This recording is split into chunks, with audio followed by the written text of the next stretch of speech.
One of the most important activities at our center is publishing the future of children, or at least I've always felt that way. And we've been doing this since 2005. There's Bell right there. I just introduced you. And there was huge applause, people screaming, everything was amazing, yeah. And today we're releasing our latest volume, The Future Children, which, as all of you know, I presume, is on post-secondary education. There are volumes available out at the reception desk, and also our policy brief. And we will be talking mostly this morning about the policy brief, although Cece will summarize the entire volume. Here's how the events of the morning will go. After I get through introducing people, Cece will give an overview of the volume. Then I will give an overview of the brief, a brief overview of the brief. And then our keynote speaker is Harry Holzer. Harry will address broader issues having to do with why low-income kids don't go to college as much as they should or could.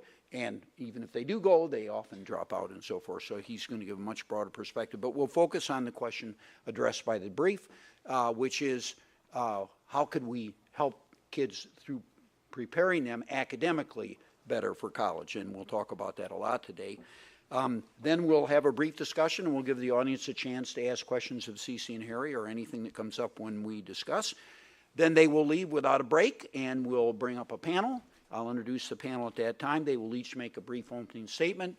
I will ask them some questions and try to stir up some disagreement, and then it'll be a chance for the audience to ask questions. So we begin with Cece. Wait, I get to introduce you. This is your moment of maximum danger and exposure. I get to introduce you.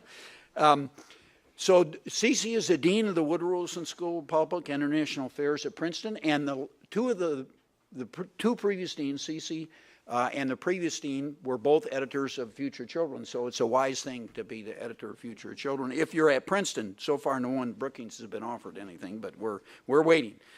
She was a former member of the Council of Economic Advisors in the Obama administration, and she's certainly one of the nation's leading experts on several education-related topics.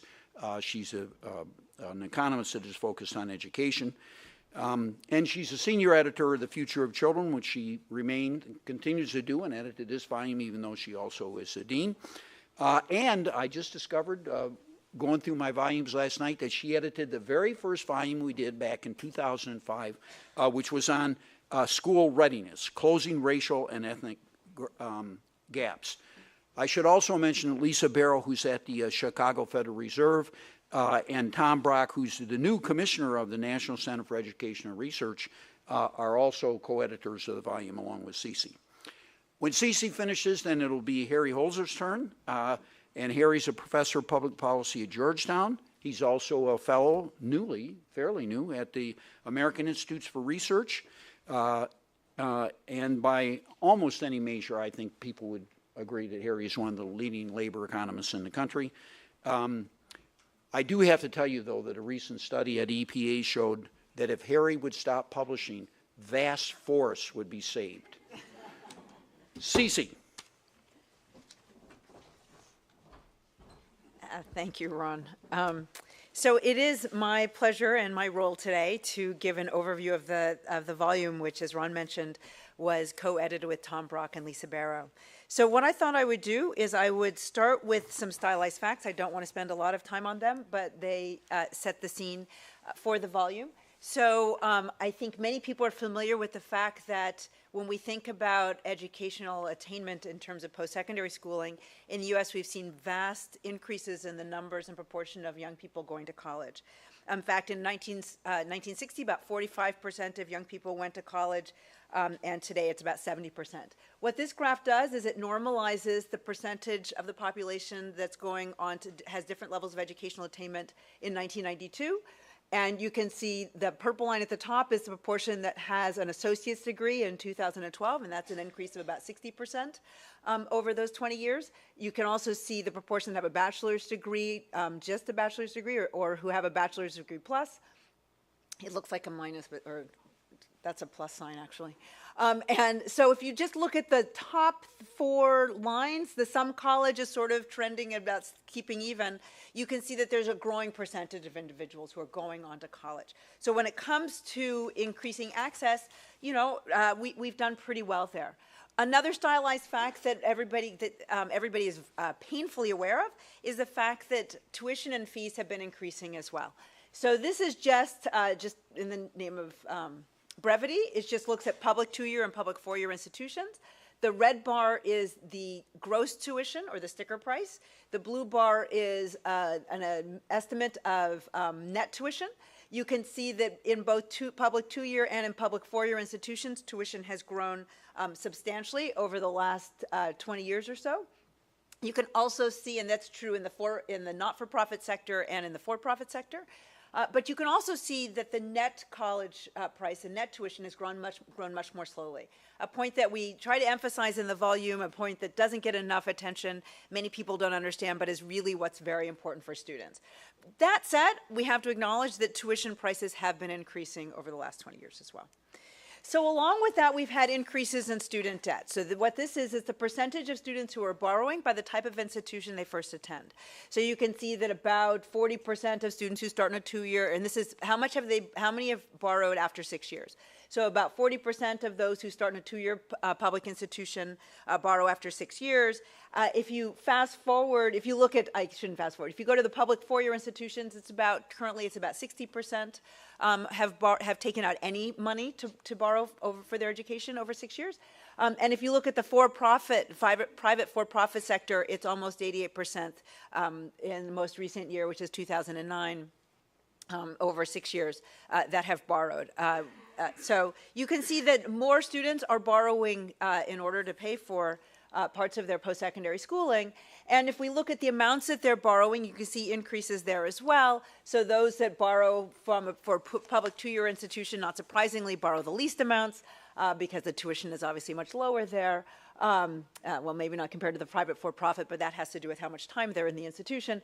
If you look at the public 4-year institutions, they're borrowing about $20,000 over 6 years, and if you look at the private not-for-profits, it's about $25,000.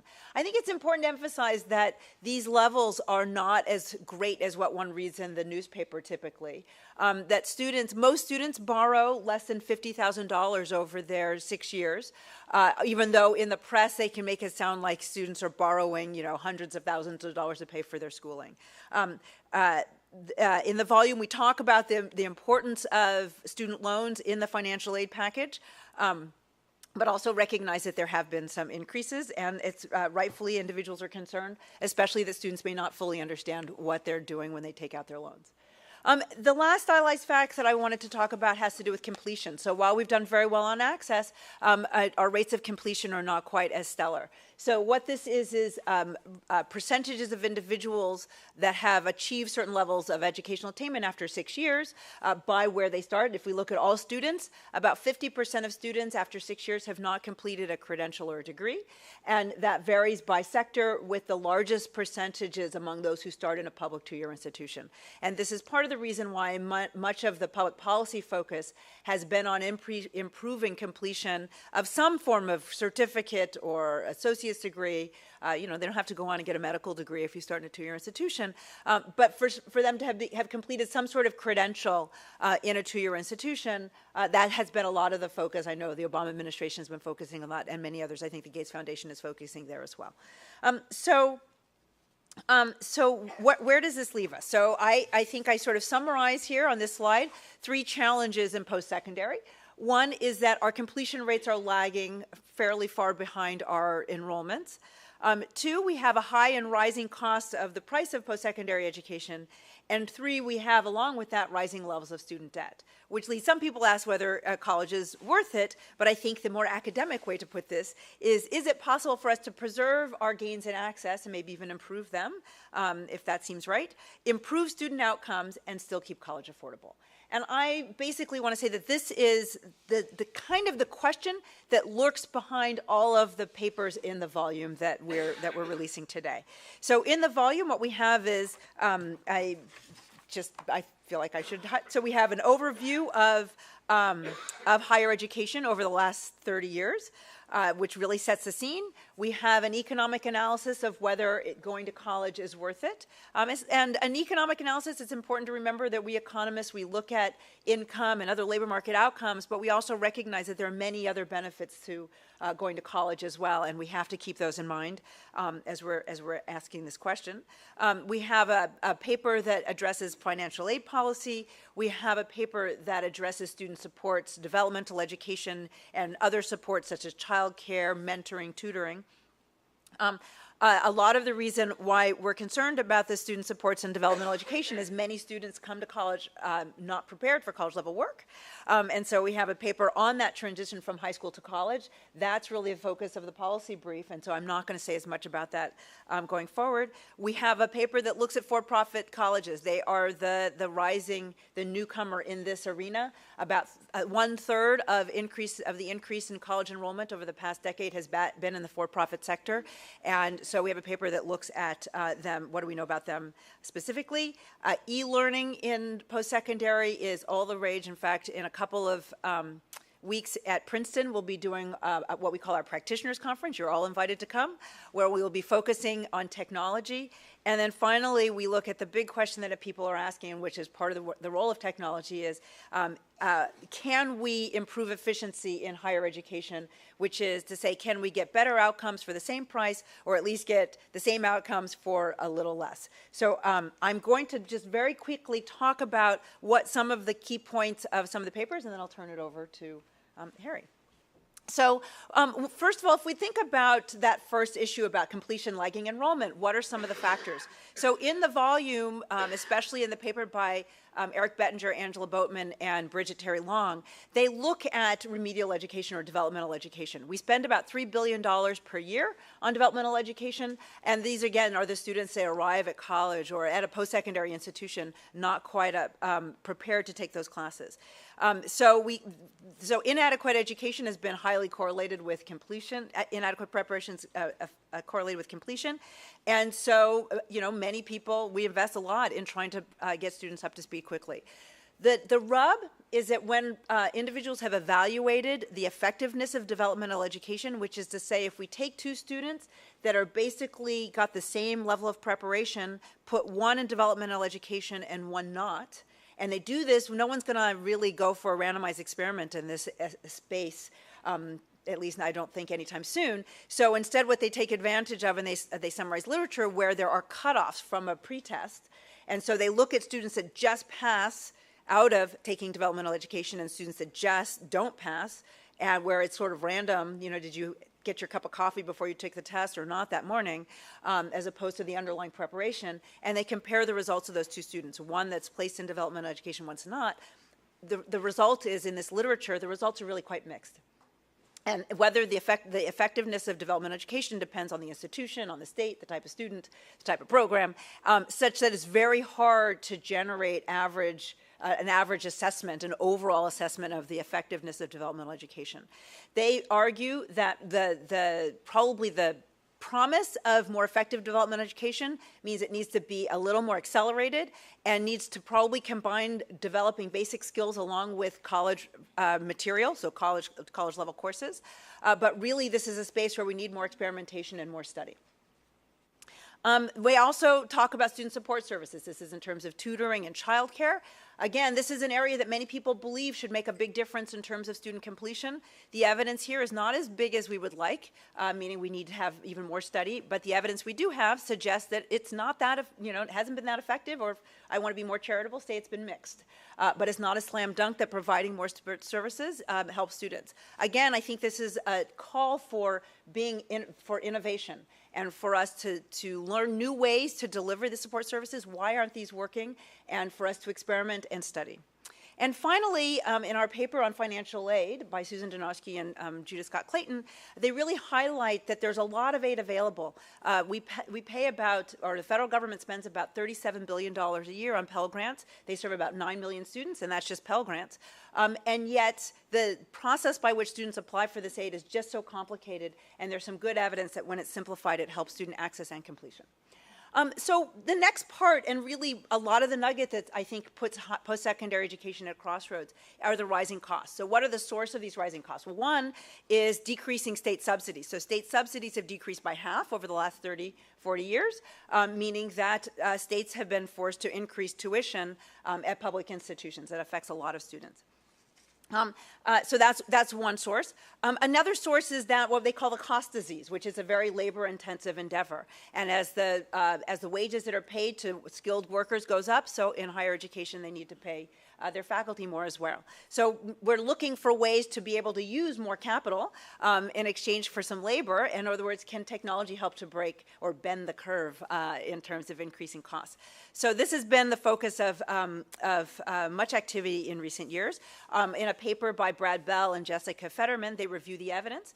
In general, they conclude in looking at meta-analyses that students who are receiving the same learning in a technology environment, what they call e-learning, one thing you learn about this area is that there's so many terms and so many forms of using technology that it's rather heterogeneous and can be hard to get your arm around. So they call it e-learning, which means, you know, a computer is used or technology is used in the classroom as a catch term. But students who are taught with e-learning do about as well as those in the classroom.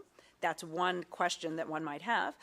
There are a lot of barriers, though, that have to be addressed in order to effectively use it. You have to deal with fraud and cheating. And it's not clear that all students do about equally well in a technology environment as they do in a regular classroom. And so there can be some heterogeneity there, and how can we deal with that? And also there's some challenges for access for low-income and disadvantaged students. Finally, and this comes into play about how a lot of the reason for bringing in technology is not just to make the education better, but also to help break this curve. Is it actually cheaper? And that's actually a question we don't fully know the answer to. And so while we may have established that the benefits are about the same, in order for this to actually improve efficiency, we actually need to now see whether costs are lower. And that is something that's rather unclear in the literature. So we also have a paper addressing the role of for-profits. This is, you know, they are this growing sector.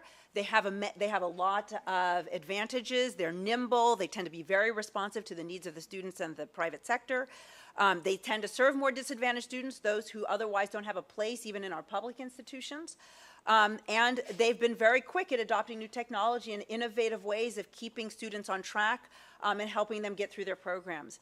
On the other hand, and this is a nascent literature, we don't actually know whether the economic benefits of going to these institutions outweigh the cost to the students.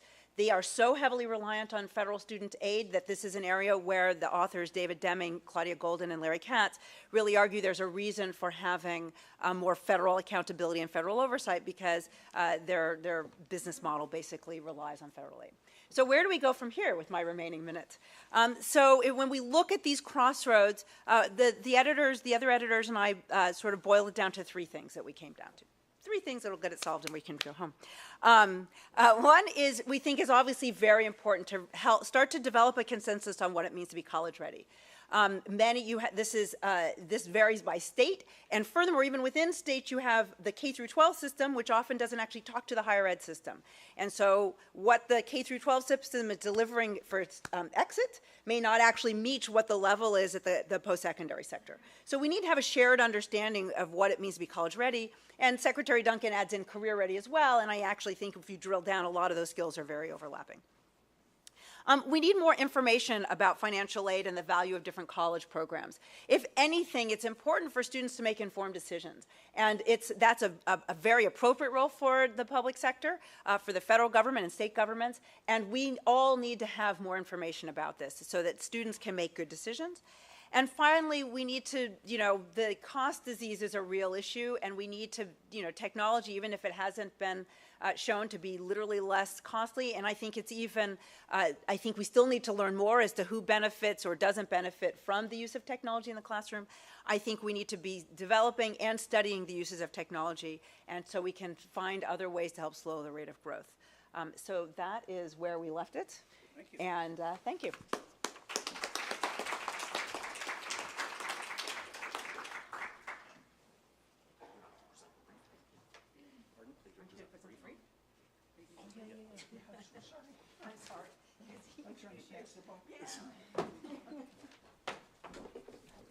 I just about cut myself out.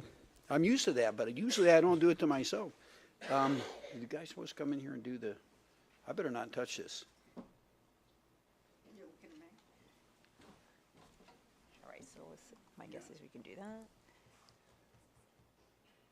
Do we need to shut this? Is it loaded as another? It should be appear at the bottom somewhere. If you can get a Oh, it's not though. close. This is really terrible.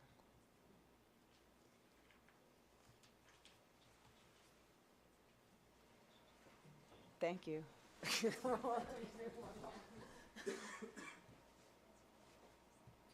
of technology. Exactly, right. See, now was that really effective? Since we're unskilled workers, we need to not good at it. Oh, it's the wrong one. Haskins, supposed to be Haskins.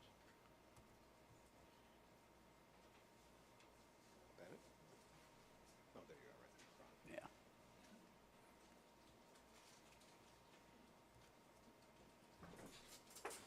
Yeah. I might be technologically challenged, but I know from previous experience, if I touch any button, the whole thing goes kaflooey, so I just stand there helplessly.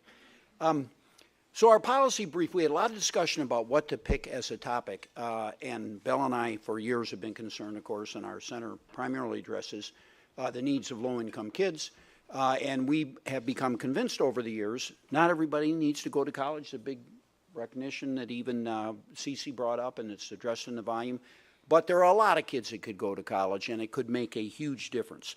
And so we decided, what is the single thing that we could address that would have the biggest impact on kids from low-income families going to 2-year or 4-year colleges, some kind of post-secondary degree. And so that is what we chose as our topic. Here's an overview of what I'm going to say to you in the next 10 minutes. The problem is very simple to define. There are too few poor kids who go to college. You could even have a more sophisticated definition, which is that there are kids who are qualified who come from low-income families, who test scores show could do well in college, who do not go to college. So that's an even more refined definition of the problem. But too few kids from poor families go to college. Then I want to show you one or two things about what would happen if they did go to college. In other words, would it address the problem of having equality of opportunity in the United States and boost their income? And I'm not going to talk much about this, but maybe even have an impact on their marriage rates. And then we want to talk about improving college enrollment and completion, which is really the heart of the problem.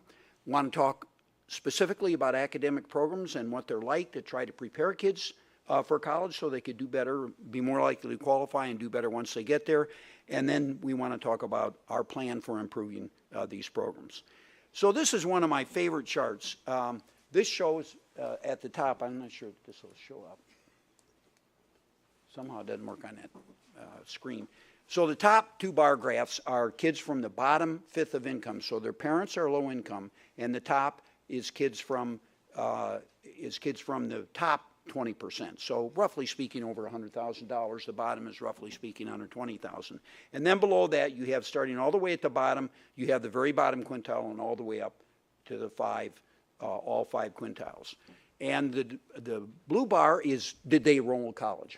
What percentage enrolled in college? And then the light blue bar is, did they graduate? And you can see here just enormous differences in both the college enrollment and the college completion of kids from low-income families. This is from the panel study of income dynamics, which I think is really the best data set to make this kind of comparison, so we can look at the kids who are actually from the families of these various levels of income and follow them through college as a longitudinal study.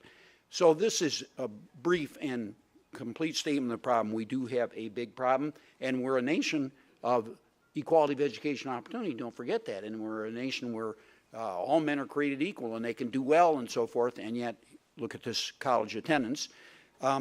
This is an interesting also graph that comes from the panel study of income dynamics, and I want to focus your attention just at the bottom fifth. So these are the quintiles. The kids that come from the low-income families, where do they wind up in their prime earning years? And so take the bar graph on the far left. The bottom is kids from the bottom 20%, whose parents were in the bottom 20%. What's the probability that they won't wind up in the bottom 20%? If all things were equal and we were truly a society of equality of opportunity, it would be 20% or close to that. It's 45%.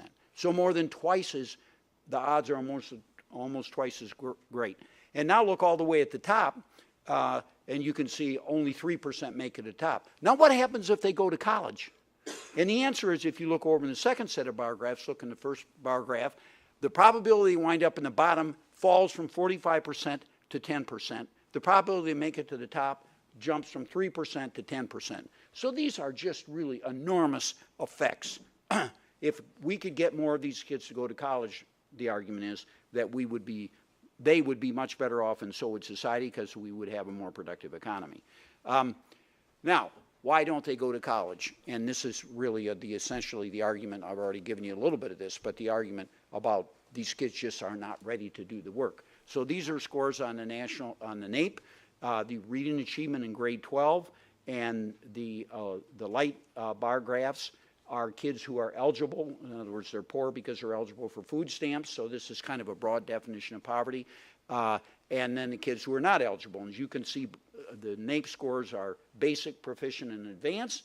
And some kids are even below basic. In fact, way too many, not just kids from low-income families, but this is one of the criticisms of K through 12 education in the United States. Even kids who are not from poor families do not learn enough in school. But look at the contrast. Just look at below basic. Again, it's twice as frequent that kids from low-income families do not even achieve a basic education. Now, if you look at proficient, again, it's almost half as likely to become proficient. So the point is, they're not being well educated. They're not ready for college. They're not ready for college work. And Cece mentioned in passing that the remedial programs that we have at colleges are not very successful. I think you were somewhat generous calling them mixed. I think they don't have a track record of success. So we cannot think that when they go to college, we'll fix the whole thing up. The K-12 system doesn't do a good job, but the colleges will do it because they don't. So how would we improve the college enrollment of kids from disadvantaged families? And there are lots of ways to go about this. The most efficient, the best way by far would be to improve the K through 12 education system. We're making tremendous efforts to do that. This administration and previous administration have both made major efforts. But I would suggest that we not wait around for the K through 12 system to improve and rely on that to prepare these kids for college so more poor kids could go to college. I think it's going to be a long wait. Financial issues are a problem, of course, for low-income kids. We have a lot of money. Sandy Baum is here. We'll be on the second panel. And she does a magnificent study every year for the College Board and shows how much college aid is available. It's something like $250 billion a year from all sources, loans and tax breaks and so forth. So we do a lot, and a lot of that money is focused on low-income kids. So we do a lot in financial aid. High school counseling, the kids need to know about applying. Cece mentioned the FAFSA, which drives kids crazy and probably drives kids away. During the panel, let's talk about this. The administration came in saying, we're going to do something about it's called the FAFSA, the Free Application for Federal Student Loan, and yet we have not done much. So I don't understand why not. It needs to be simpler so more kids would apply. And counseling can help that. Parental involvement, many of the parents of low-income kids are not nearly as involved. Most of them have not been to college themselves, so they don't know much about it. That could make a difference. And then, of course, the academic preparation programs. That's where we want to focus our attention. And then the post-enrollment programs. Once kids get there, their programs often are not very successful. So here's a typical college preparation program. Some of them have summer programs that are focused intensely on scholarship. They're paid internships and jobs requiring post-secondary degree, academic tutoring in reading, writing, and math science, academic and career mentoring, and so forth. So you can see there are a whole bunch of activities that are common to these programs. The various programs that we'll show you, in fact, let me do that right now. Here are the four of the major programs, all of which have been evaluated. That's why we selected these programs. And the evaluations have shown that they are not very effective. So we spend about $1 billion a year on these programs and some other programs. They actually spend about $1.1 billion a year. And the evaluations show that they're not very effective. The most effective one is called Upward Bound Math Science. I have no idea why that one is more effective than the other. Probably might have something to do with the kind of students they attract to the program. But the point is, the programs do not work very well. So what should we do?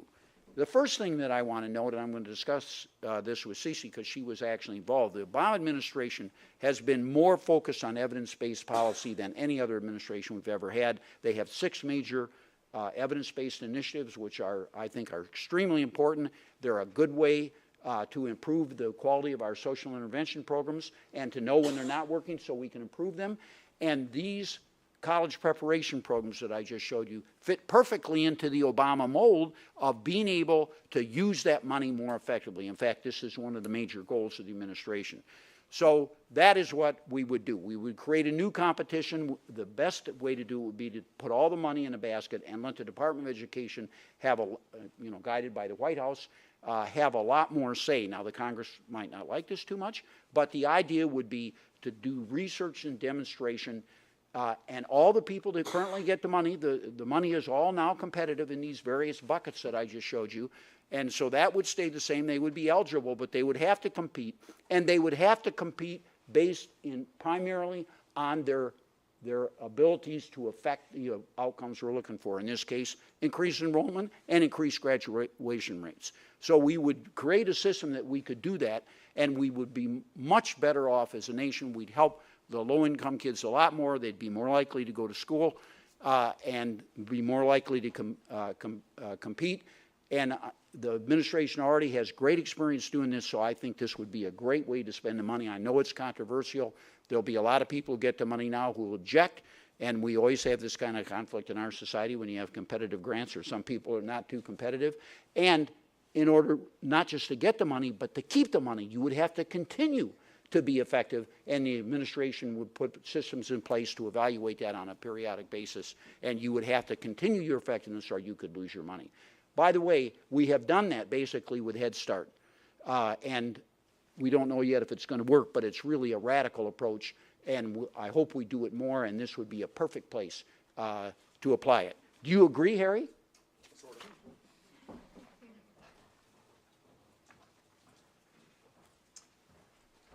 Well, thank you. Good morning. I will need some assistance getting back to my slides. If you can be patient, tell jokes or... that's not my strong suit. Here we go. Patience is not your strong suit? I know you know that. Thank you for inviting me today. It's a pleasure to be here and to share the stage with my two friends and colleagues. Always learns a lot of stuff when you share a stage with Cece, so that's great. With Ron, you learn some stuff, but you hear a lot of great jokes and have a good time too. So the whole thing, I'm very happy to be here.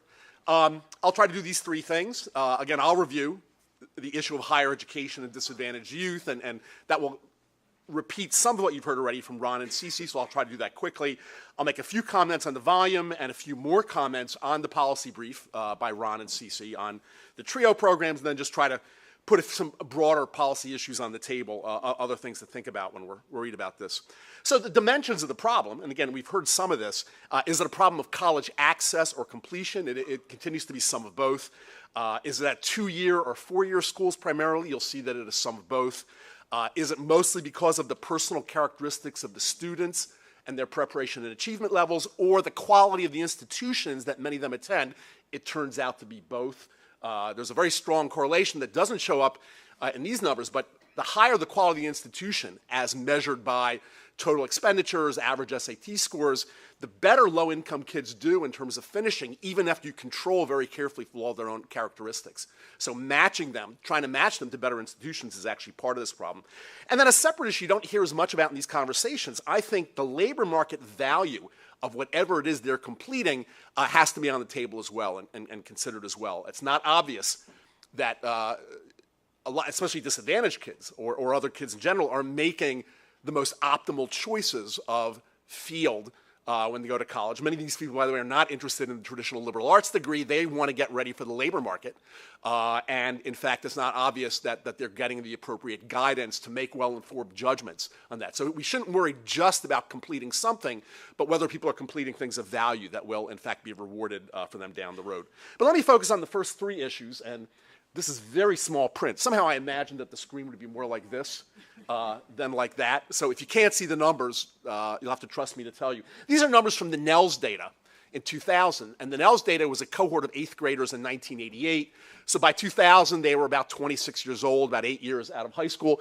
And focusing on 2000 numbers means you don't get to see the progress that's been made since 2000. And we know enrollment rates have risen quite a bit, especially during the recession. On the other hand, I think the NELS data, like many of these longitudinal data sets, they may overstate the progress that existed as of 2000 because there's always differential attrition out of these panel data sets. And actually, if you look at the data, you can see this pretty clearly. The lower achievers are more likely to drop out of the sample, and especially the male high school dropouts, you see a big drop-off in their appearance in the data. So I think those two things hopefully partially at least offset each other. What do you learn from these numbers? Well, I'm going to compare the leftmost column, which is everybody, and the rightmost column, which is low-income kids, measured as the bottom quartile of kids' families in terms of SES levels of families, socioeconomic status, which in some ways is actually a better measure than family income because family income bounces around a lot more. And this is closer to what economists call permanent income.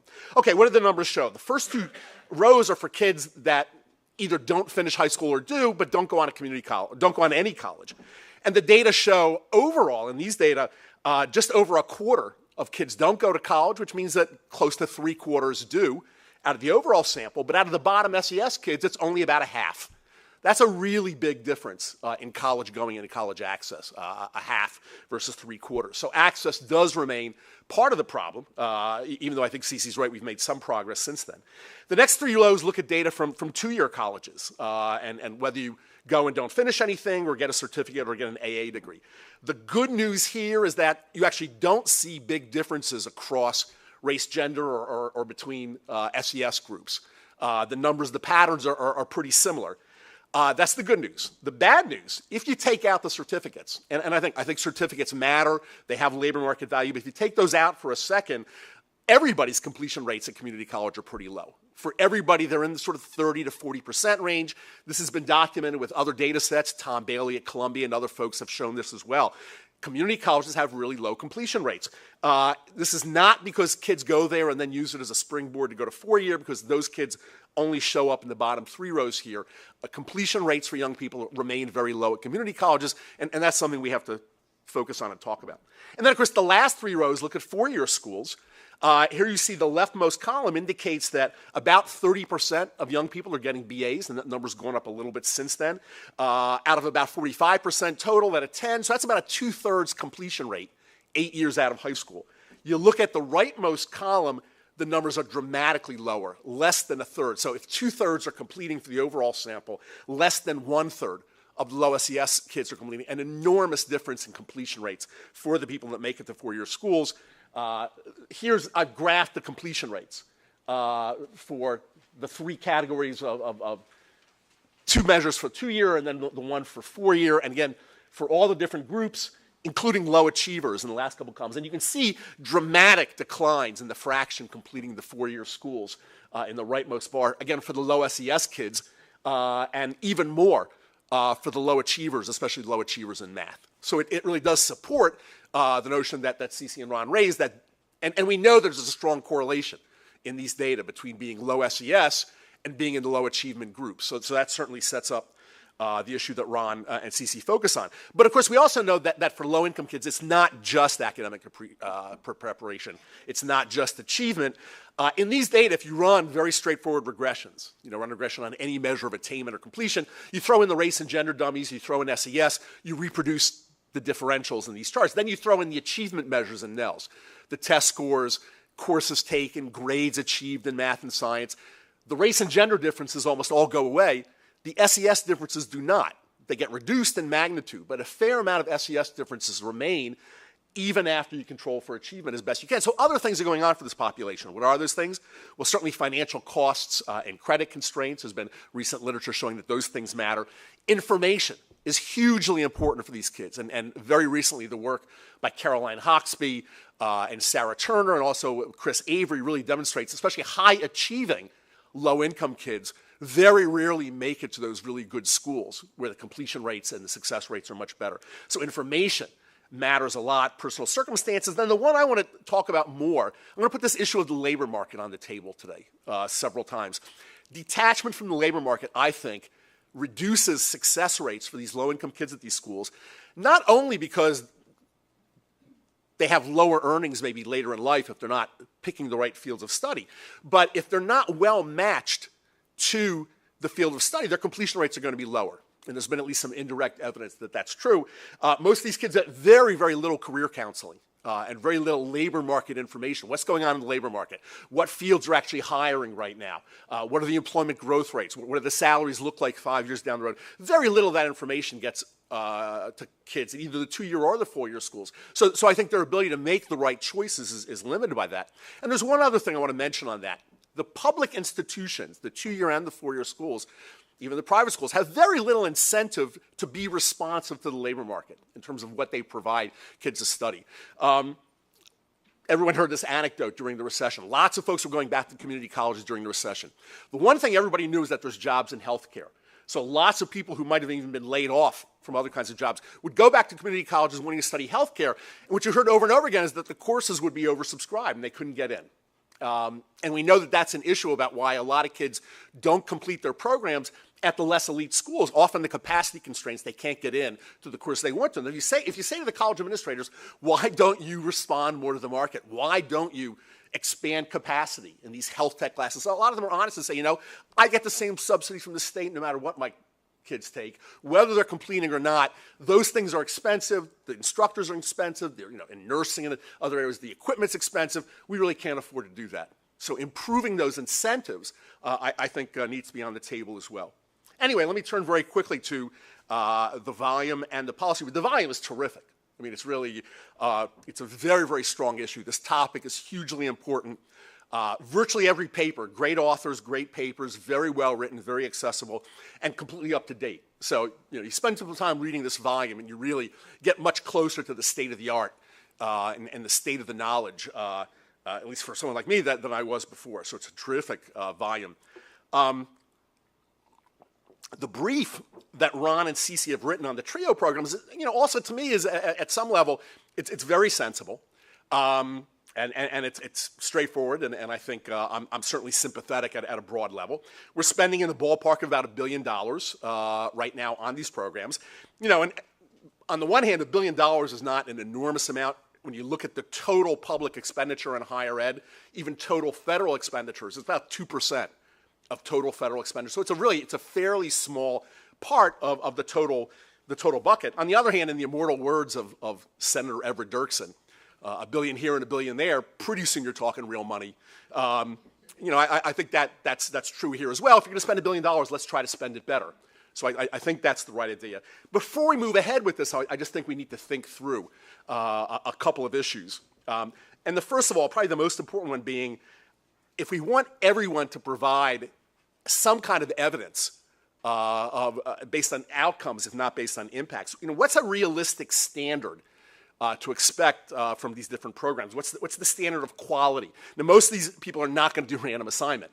And by the way, there's about 1,500 grantees right now, about 1,000 in Upward Bound alone. Most of them are very small. So you can't really expect an enormous amount of evaluation or rigorous analysis to come out of these places, as well as the competing folks. And on the other hand, actually, if you read CC and Ron's brief, for places that aren't getting over the barrier of random assignment, that are just doing sort of something less rigorous, the results on these programs actually look a lot better, according to their own numbers. So if you're not expecting random assignment, you're going to expect something less. The programs in question end up looking better. Presumably, a lot of their competitor groups will look better. And it raises, and by the way, the process right now is already competitive at some level. So it does ask the question of how much more competitive would you make it? Exactly what's the standard of evidence you'd be expecting to see when you make these decisions about where to yank grants and reallocate them? And again, I just think we need to think through what's an appropriate standard of evidence, especially for these smaller programs. A couple of other issues, too. If you're comparing current grantees with prospective ones, there's a bit of an asymmetry going on, right? Because the current grantees are doing the TRIO work according to the TRIO rules, and the prospective ones are not, in terms of whatever outcomes data they show you. So you can't necessarily infer as much from the prospective grantees' data, because that may not be the same data as when they start doing the TRIO work. They might have to scale up.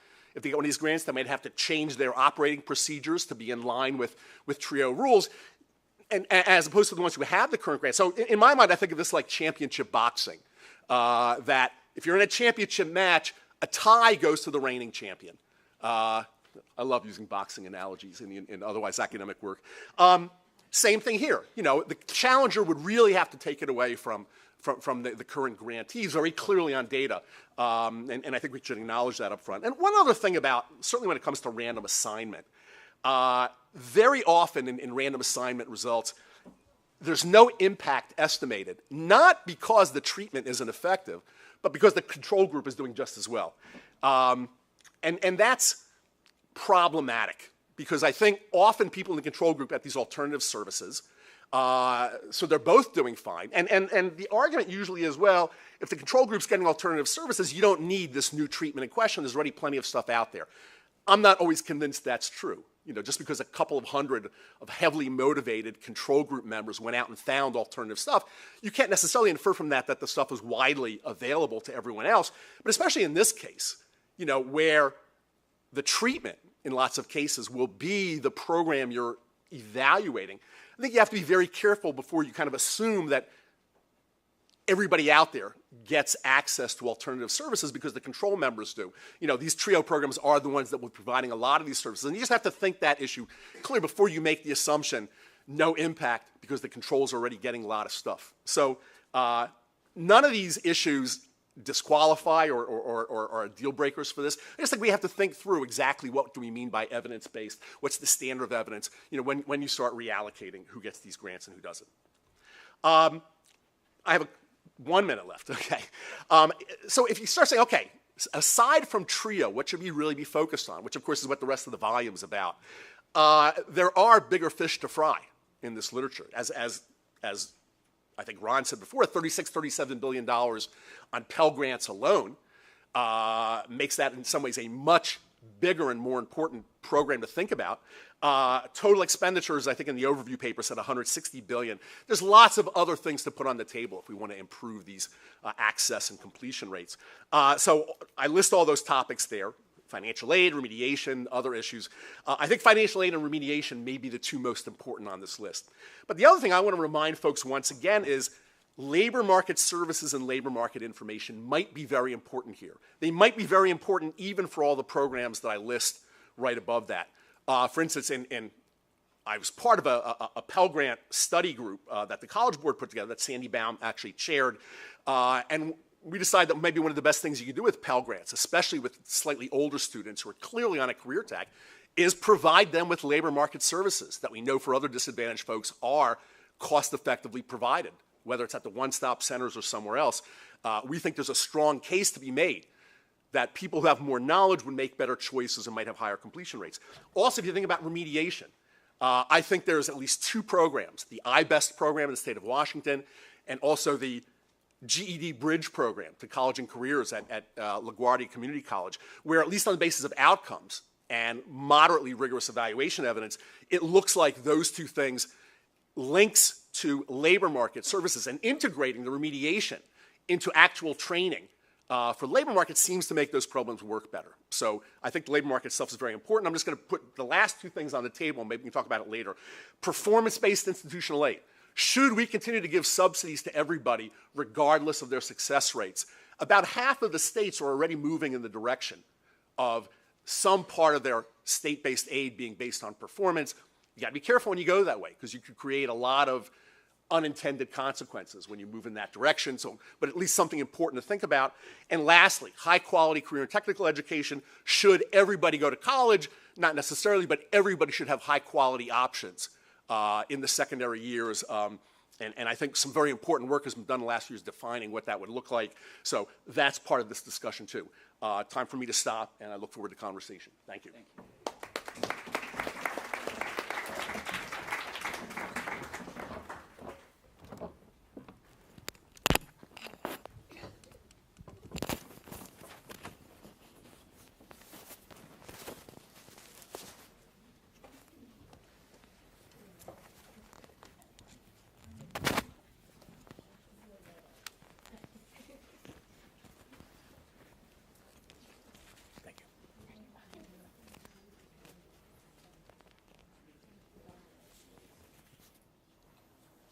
All right, I'm going to ask two questions of our guests, and then we'll give the audience a chance to ask questions. The first one is Cece, and Harry, please feel free to chime in.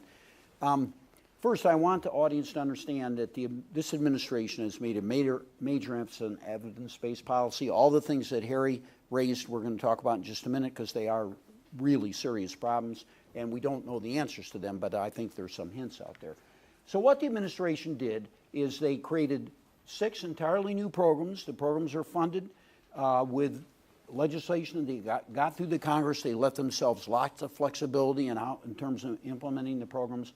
And all of them require people who apply for the program to cite the evidence on which the program is based. In 2 of the programs, they only let you use certain model programs. This is in teen pregnancy and in home visiting. There are only certain programs that you can even apply to use.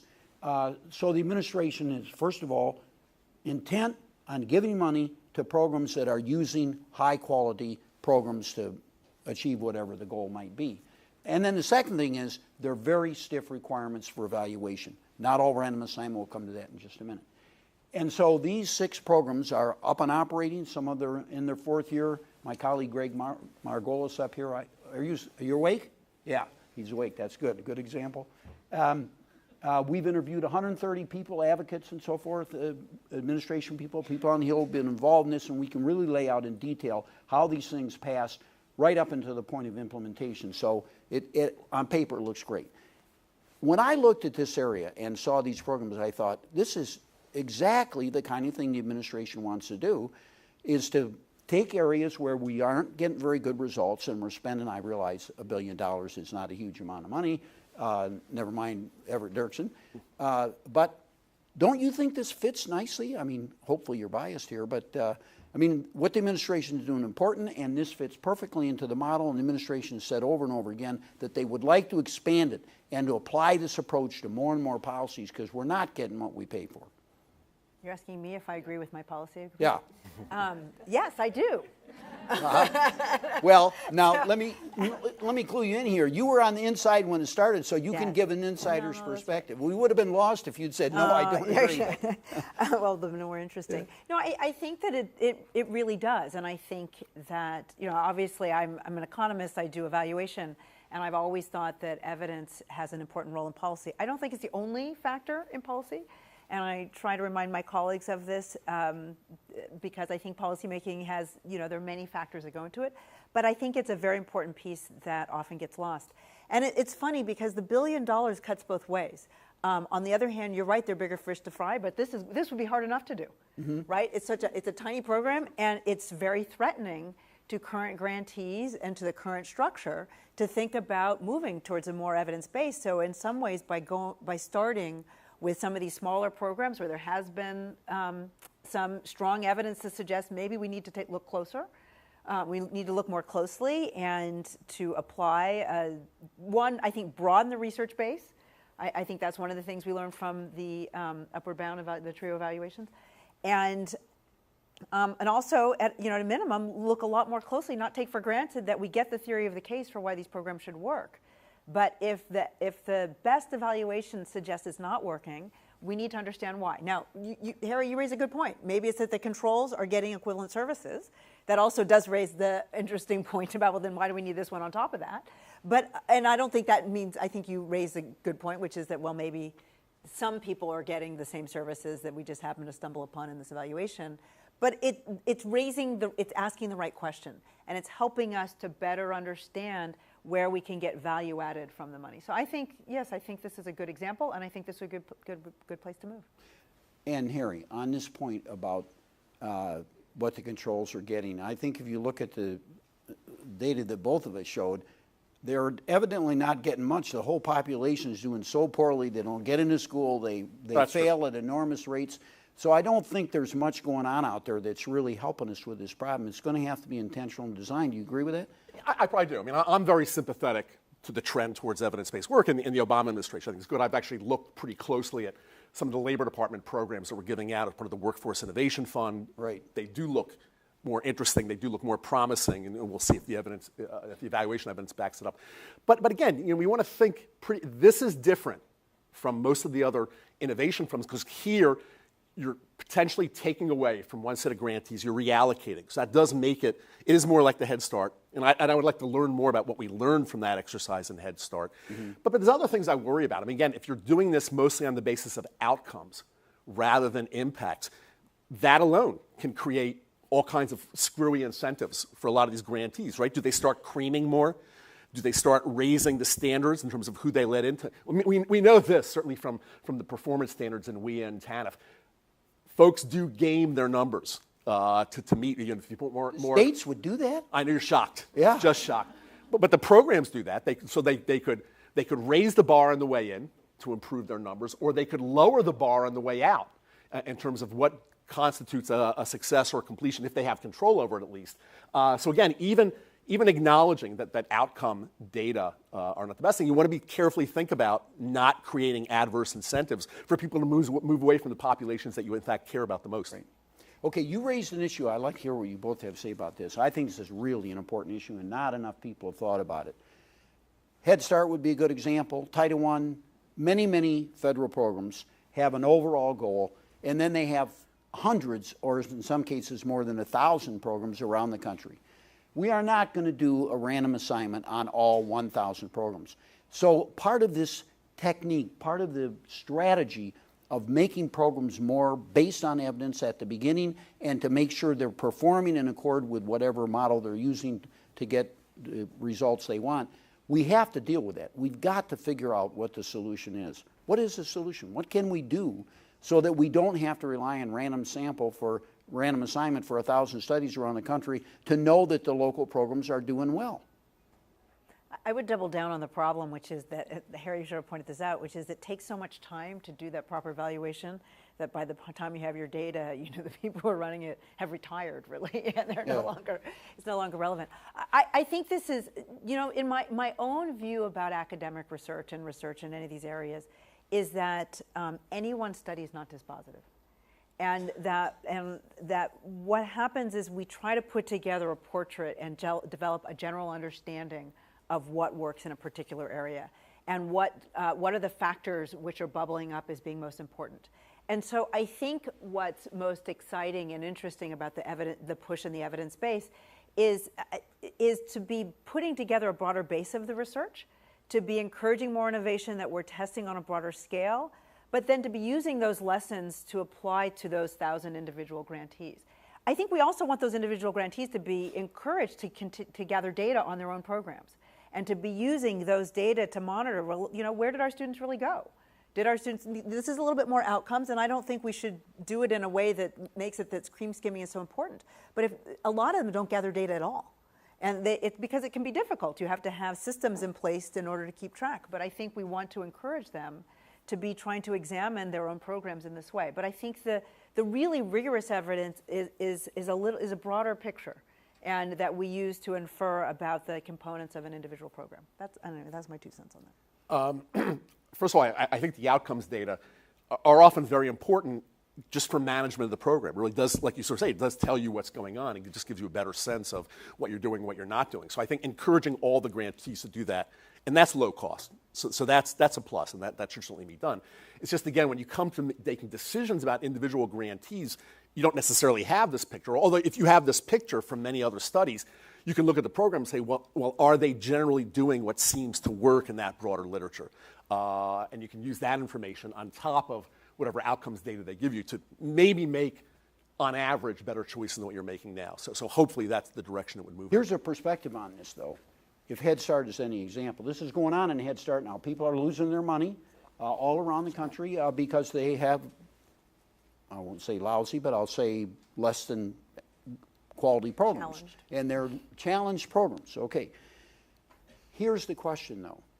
First, if you could just get rid of the bad projects, you could bring the average up by getting rid of the bad ones as well as improving every project. And for every system of programs that we have in the country, there are lousy projects, and we often don't get rid of them. They last forever and ever and ever. So at least a system that was somewhat reliable would at least could make that kind of distinction, don't you think? I am told, so I've never looked at, I'm told in the Department of Labor that if you look at these kinds of outcomes data, that people say that there's a chunk of programs that don't even meet the LAF test. just on the basis of outcomes. They serve so few people, so few people are finishing anything with any clear labor market value, that if nothing else, if you can weed some of those out, Right. Even without rigorous data, that would be a plus. Right. So one last, Can I- no, There absolutely. was one thing, Harry, so I love the idea that you think the Workforce Innovation Fund you banked that. That was so hard fought, right? That was not the Department of Labor saying, let's take a little money and let's be innovative and let's try to. big chunk right? of money. But it was not, it was OMB saying we need to have more. There are a bunch of programs that don't seem to be doing very well. There was a forum where they brought in a bunch of people from around the country, and we heard a bunch of really exciting programs which were going on, and said, you know what, we need to be encouraging more innovation here, and we're going to really encourage, by crook, or maybe hook, Department of Labor to do this. But it wasn't easy. So it's so interesting that now it's like banked, and that was easy. Let's move on. But that was hard. So this move to evidence-based at whatever level is hard. So two things. Number one, it'll be really interesting to see what the more rigorous evaluations show understand. when these and to see if that decision gets borne out. And number two, again, as hard as that was a case where you're not defunding some grantees, right? They were. That's right. They Some of them were. would have gotten the money That's otherwise. exactly Yeah. right. So They there's did. some, right? So did. I think a few years from now we'll have a better sense of the value of this trend, and I think we all hope that it's positive and that the outcomes improve. Here's a question for economists, because they believe so much in markets. I've talked to a number of people involved in Head Start evaluation, which I said is ongoing, and they are actually replacing some projects. And I think that there's a beginning widespread agreement that the market is not producing alternatives. So that in order for this system to work, they identify bad projects, and then people can compete for the money, and they can get the Head Start dollars, a completely new sponsor. And the competition is not that great. And all of these programs are going to depend on competition and on the market producing new innovative programs, competent organizations, and so forth. So if we can't do that, this whole approach is not going to work. Do you agree? Yes, and these are certainly imperfect markets with all kinds of public good aspects. What can we do about that? That's the whole reason why you have public expenditures in the first place. So you're not going to get rid of that problem. That's one of the reasons we have this. But even again, economists believe even within the public sector, competition can play some role to improve outcomes, and I think we all believe that. I agree with that. Okay, good. Audience, so raise your hand.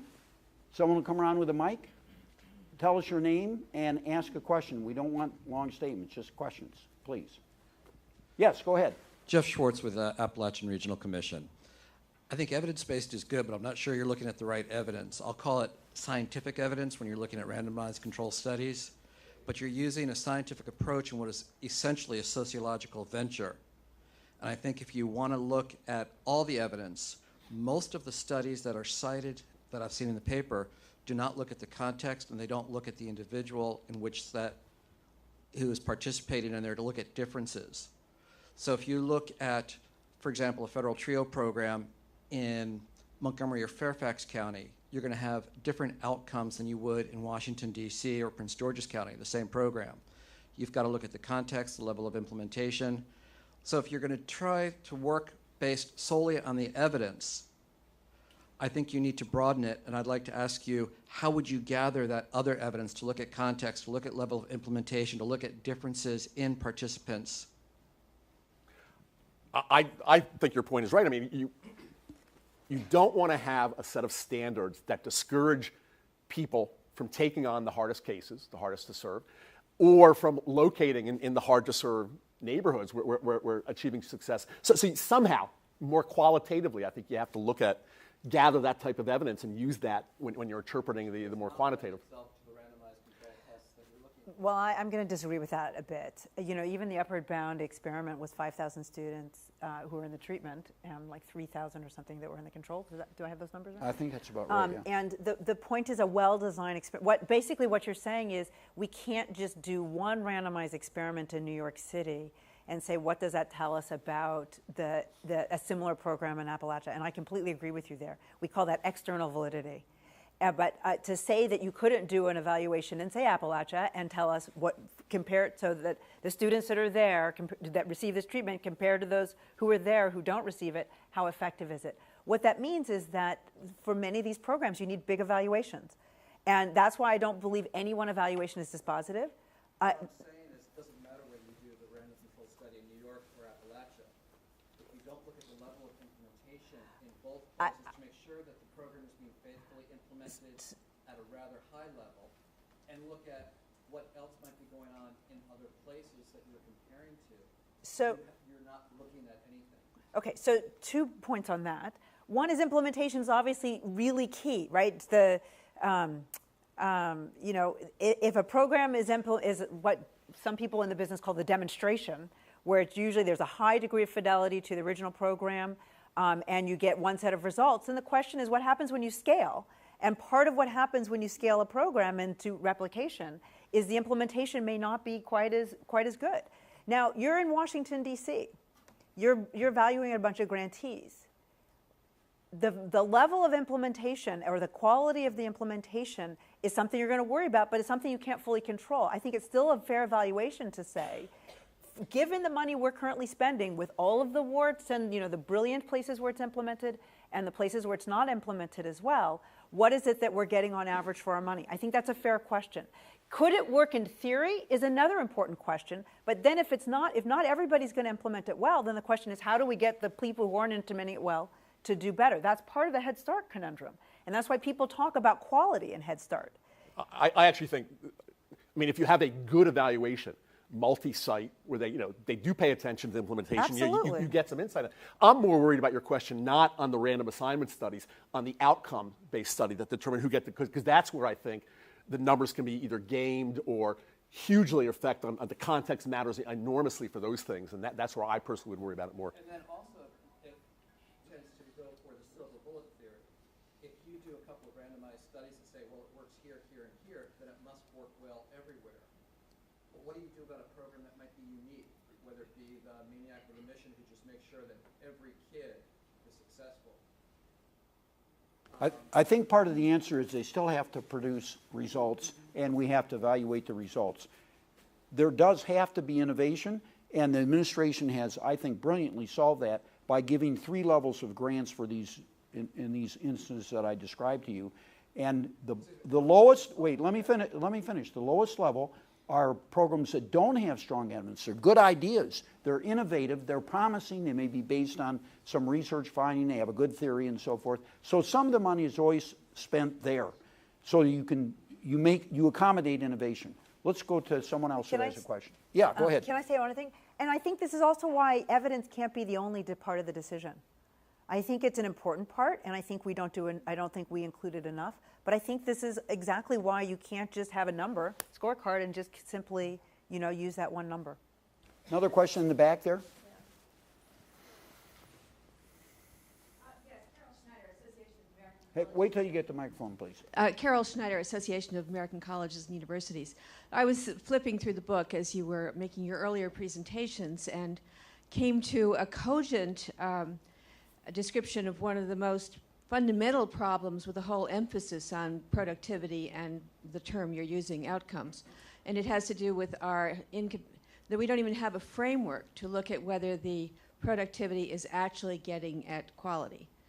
And that, to my mind, is a source of worry that we should all share, because the rush to have evidence and data and to show some programs are better than others is using credit hours as the unit of productivity, credit hours in relation to cost. But credit hours have never shown you anything about what students are learning. Credit hours are the same for a student who went through a multiple choice kind of instruction and training as they are for the most high quality in-depth learning of the sort that Princeton and Georgetown both take great. So the question is what? So it's not a question, it's a comment. And I'd like you to respond to the question of whether or not we shouldn't slow down the rush to do productivity and performance measures when we don't have any good measures at all for the question of whether or not the students are learning at the high level intellectual, practical application skills they actually need for success. I think there's one measure earnings Yeah, at I- the end. I was gonna It's say not that the too. only, it's not the only measure. But for what a lot of these kids are looking for, if you're going to pick one number, that's a pretty good one. It's not everything. You're right. And certainly at the small liberal arts colleges, they're teaching a very different set of skills, but there's something. Go ahead. Wait. So I think all of the authors, Wait. I'm not sure which paper you were referring to, but I think all of the authors would agree that credit hours is not, doesn't necessarily tell you everything at all. And we worry a lot about, especially when we talk about how are we going to generate more efficiency, well, that we want to do that without reducing quality. And so that is exactly the conundrum. What Harry was just saying, which I would agree with, and I think the authors of the last chapter, Davis Jenkins and Olga Rodriguez, would argue is that while there's not a perfect measure of what everybody's learning in school and all the things that we as a society believe they should learn in college, that labor market outcomes are one single measure that gets us about as close as we're going to do, at least in the shorter term. Because what employers are willing to pay for students should reflect all of those other skills and all of that learning that they may have done. That's not just the credit hours, but did they learn to troubleshoot? Did they learn to think independently? Did they actually learn the skills that they need for the job? And so if they're willing to pay them for that, then that suggests that maybe they did. Let's have one more quick question. Microphone right there. Yeah, thank you. Hi, Michelle McLaughlin, Knowledge Alliance. Hi, Susie. My question is a little more technical. So in this new program, consolidated program that you're describing, would there still be 1,000 grantees? Because I mean, I was wondering if there's lessons to be learned here from I3, where you do have the $5 million grant level, and they're still required. Everybody's required to do evaluations even under that level. So I didn't know if the conception of the new program would mean that many grantees, or would there be a smaller number, and therefore you could maybe do a more rigorous evaluation? Right. I was thinking exactly along the lines of I3 and several of the other Obama initiatives, that there are gradations. There are basically 3 categories in which people can apply, and they can get a lot more money if it's based on strong evidence defined by Institute for Education and Sciences standards. So there you could get a lot more money, and then there's an intermediate where the evidence is not quite so strong, and then a bottom tier where the money is the least, but it's innovative, you have to have less evidence. I think that's the way that we want to go about this, because you always have to make room for innovation, that's for sure. And I think the system does it. Yeah, I think Either want to add to that? Good. Okay, well, thank you very much. Please join me in thanking the, let me first thank all the panelists for coming. I think wonderful panel, a lot of different perspectives here. We're going to start right. I think we'll just start with you, because I think that's the way the agenda goes. Andrea Venezia. So close. Venezia. It's the Italian. Venezia, okay. Yeah. And, you keep telling me Italian. What do I know from Italian, you know? Anyway, so Andrea wrote the chapter in the volume that's the most closely associated with the policy brief. It's called Transitions from High School to College. She's now a professor at California State University in Sacramento, and obviously, thank you for coming all the way from California. It's wonderful for you to do that.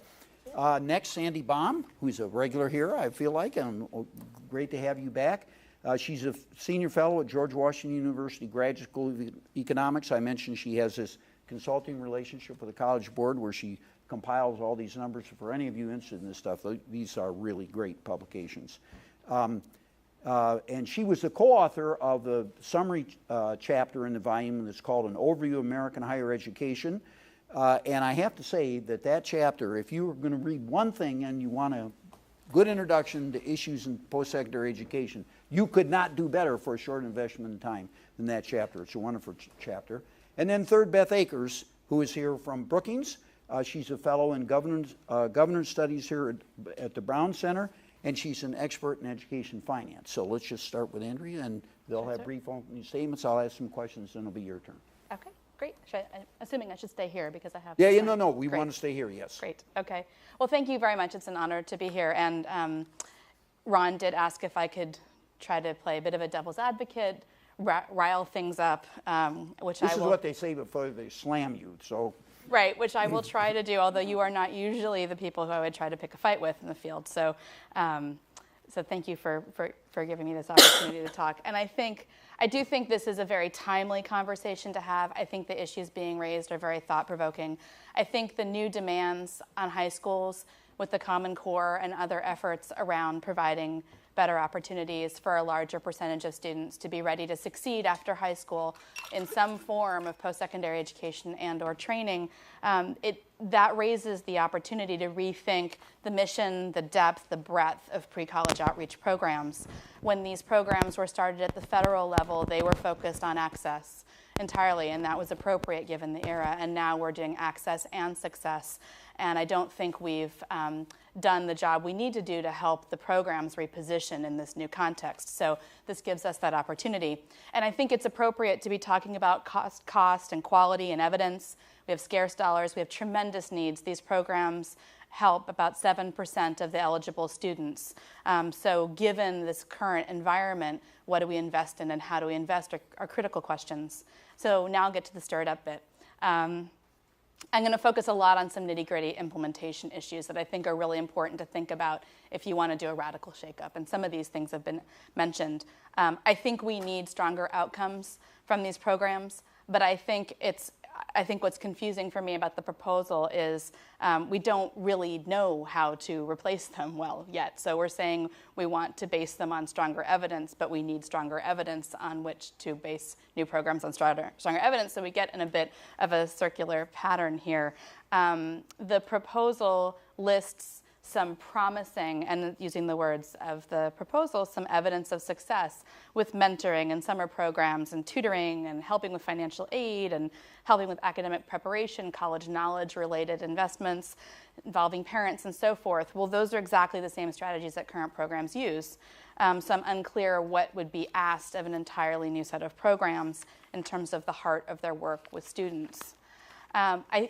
Clearly the evidence, and it helped, Ron, to hear you talk about the I3 comparison and investing in innovation at a quote, lower level of evidence. But I think the evidence base needs to be built better first, clearly, and that perhaps we can do that with current programs. And so that's a question I have, that there are glimmers of real hopes in these programs. And I think the catch-22 in some ways for these programs is they collect a lot of data, and they're not data experts, and they're not evidence-based experts in terms of how to put together evaluations, yet they do. And I have data from Sac State, and the data look great. But then we look at their evidence and say it's not good, it's not held to the highest standards, but they can't. They don't have the staffing or the money or the time. And so that's the level of evidence, I think, is really challenging.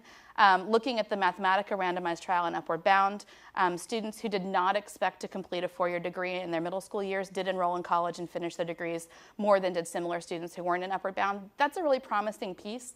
And there are little pieces that I won't reiterate. They're in the proposal that you highlight well about Upward Bound mathematics, math and science, and talent search, where there are some glimmers. And I think we should be investigating those glimmers and trying to look at scaling issues and spreading issues and communication around data in these networks better. I don't know that it's an argument to dismantle the network. And we should be ensuring that programs get really good formative information and clear expectations about improvement when that's warranted. So I think some of the reasons why there hasn't been good evidence yet is we don't really have a consensus, nor have we methodically constructed programs around the outcomes desired, the students to be served, or the strategies to employ. So I want to talk about those three things a little bit.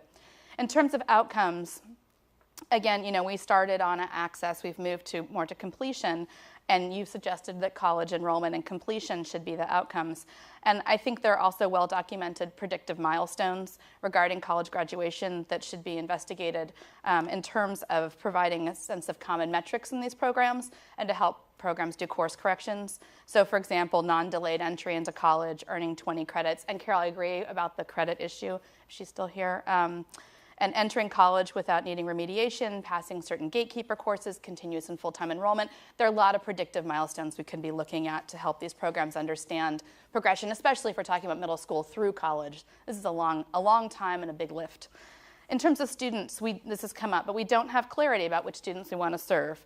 Do you want to serve the students that you can fairly easily tip over into a success zone, or do we want to significantly alter life opportunities for the nation's most underserved students? And there's a lot in between, but making a choice or several choices about the student populations gives you different strategies and different kinds of intensities. So we also need to talk about, I think, the scale and the scope, and given the new imperatives around high school, is serving 7% enough, and do we have the funds to serve more? In terms of strategies and how we're serving students, there are common terms, mentoring and tutoring, et cetera, but they're not, in terms of the fidelity, they're not common necessarily when they're implemented. So mentoring over here is not the same as mentoring over there, the same with a lot of other interventions. So we also don't have much information about the basic principles that underlie sound practice in these areas. And I think more research that can be done to understand what is good mentoring, what is good tutoring, and how do you go about spreading those. If the main outcome is college success, then how long is the treatment? How deep is the intervention?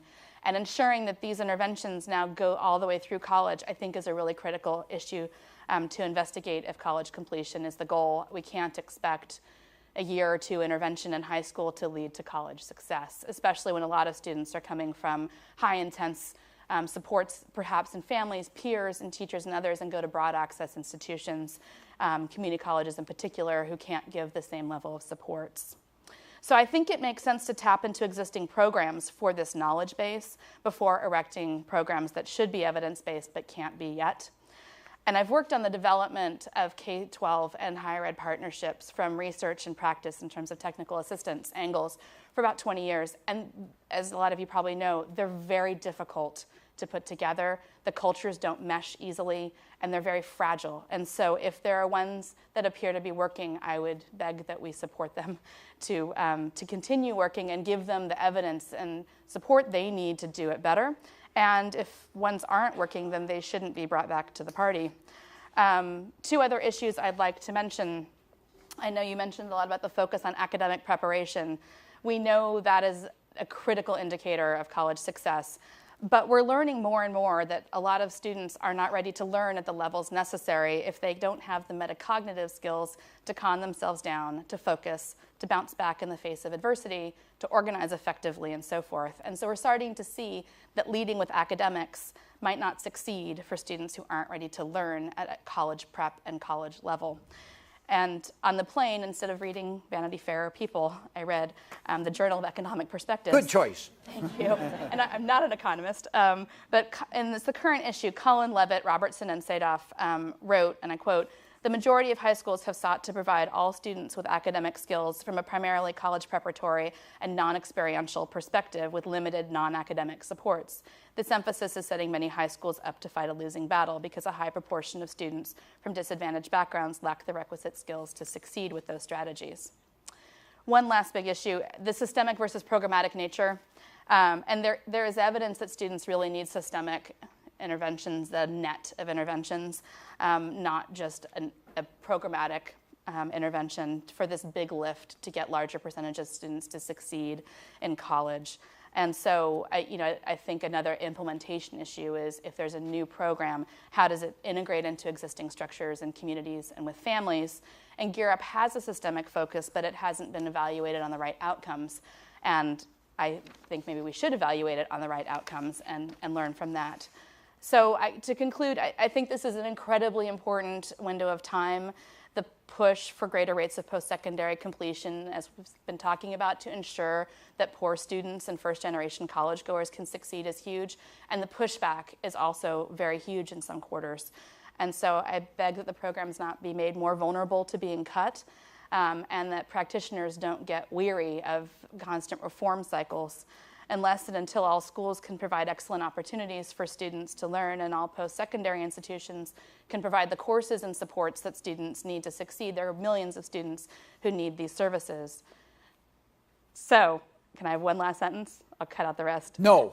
Okay. No, go ahead. So my plea is to leverage existing knowledge and networks, allow for new networks to be created, support experimentation with clear parameters, research and send crystal clear messages about who to serve, what works when serving them, for how long, at what level of intensity, which metrics should be used, and employ the best qualitative and quantitative methods so we know not only what is happening, but why and how things are happening to help these programs succeed at new levels.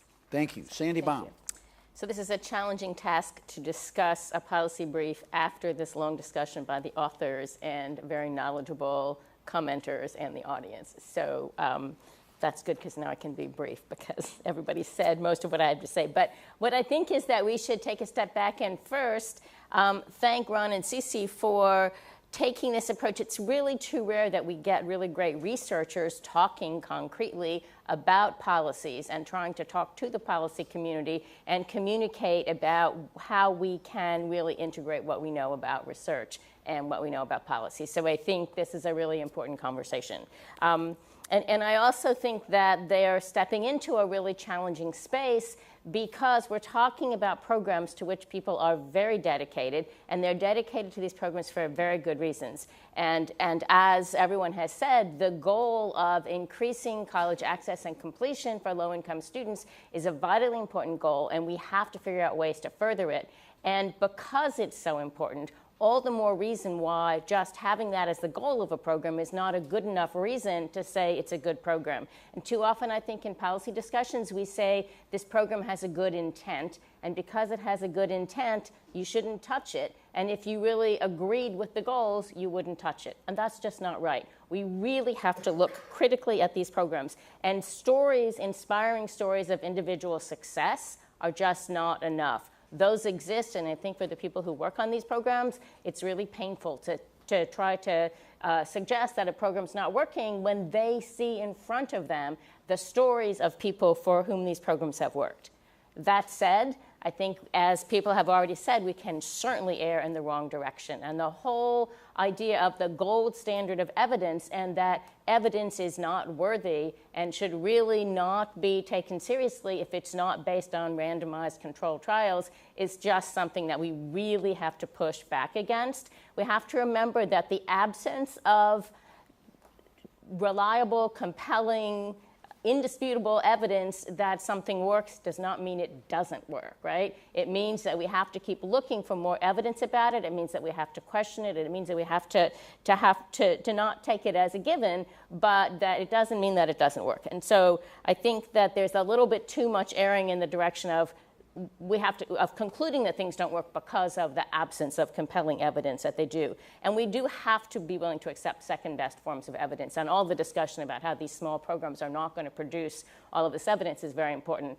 And the RCTs are terrifically important and valuable in many ways, but the fact is that they can't, as somebody said, we're not going to do 1,000 of them for every one of these programs. And it really matters who the population is, where it is, what the circumstances are, all of these things. So we're going to have to use other forms of evidence. We can't rely only on that. Moreover, we need to know why things work. And these experiments tend to show whether an intervention works, but they don't help us understand enough about why, and we need to understand why so that we can really develop other interventions for different groups of people and use that evidence well. So I think that it's wonderful to be making a proposal about using more evidence and challenging the status quo for these beloved programs. And they're really right that we don't know what works best yet, and we have to do a better job of finding that out.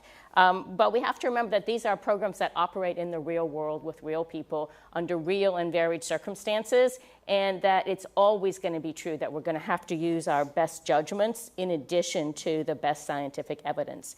But I think that maybe the best contribution here of this conversation is that too often advocates for students and advocates for programs like this tend to say, if you challenge the programs, if you say we should do something different, you must not share our goals. And that's so clearly not true. I think the goal here is how to improve these opportunities and these outcomes for low-income students. And you can really stand in the way of that goal if you say, don't touch what we're trying to do. So we need to better evaluate these programs, and not just do they work, but are they cost effective? And that's a big part of one of the problems with some of these experiments, is that maybe there will be great results, but are we using our $1 billion in the best way possible, not just in the interest of taxpayers, but in the interest of the students?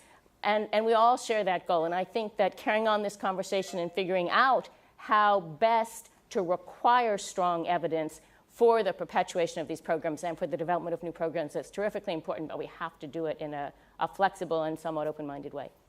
Thanks. Thank you very much. Yes. Well, as Cindy pointed out, it's getting harder and harder to bring innovation to this conversation. That's why I saved you for last, because you're so creative. You're bound to think of 3 or 4 new things. So I know, I'm going to dig really deep to bring something interesting to the table here. But first of all, thank you, Ron, for inviting me to be on the panel today. It's a pleasure to be part of this discussion. Providing access to a good education at K-12 and post-secondary level is so incredibly important, and it's something that should be on the top of every policymaker's mind at the moment. quality education is important for the proper functioning of our society because we have a democracy, because we have a market-based economy. So I can't stress enough how important this discussion is today. And I applaud Ron and Cece for bringing this discussion out and highlighting this topic. I think they've highlighted a way in which the government is currently failing our students, at least spending money that's not working. And I think they've indicated a way in which we can move forward in a direction that will definitely better serve our students. So I think it's a great proposal. I think that there are a few primary strengths and definitely a couple more ways in which we can improve the proposal. So first of all, the strongest point of the proposal is that it essentially is going to create competition among grant applicants. So this is a point that we've talked about a few times already today. But it brings us a little bit closer to a market-based system. So anytime we have an industry or a sector that's dominated primarily by the government, we're going to have this challenge that participants don't necessarily have a strong incentive to innovate. So by introducing this single grant program in contrast to the existing program, which granted has some aspects of competition, but maybe not as much and not as explicit of competition, we'll be able to encourage providers to start thinking about and really figuring out what works, and that's going to be good for students. The second strength of the proposal is this really strong emphasis on evaluation. Having rigorous evaluation of these programs gives Department of Education or other administrating bodies a way to referee this competition for federal dollars in a way that's non-political. Okay, so they're not picking and choosing based on things they like or dislike, but rather they have these real metrics that they can use. So the Department of Education is no longer in the business of picking winners and losers here, which we always know is a bad idea. Having clear metrics that come out of this evaluation process is also good for the programs themselves. So it gives them clear metrics and things that they're seeking to achieve through their programming. So providing them some more direction, I think, will also lead to greater outcomes. Having these objectives clear will definitely set them up for more success. So as great as the proposal is, I think there's also a little more room for improvement. Ron and Cece indicated in the report that they believe that the foundation of success is academic preparation. And so these grant programs would primarily be focused on improving student outcomes through that channel.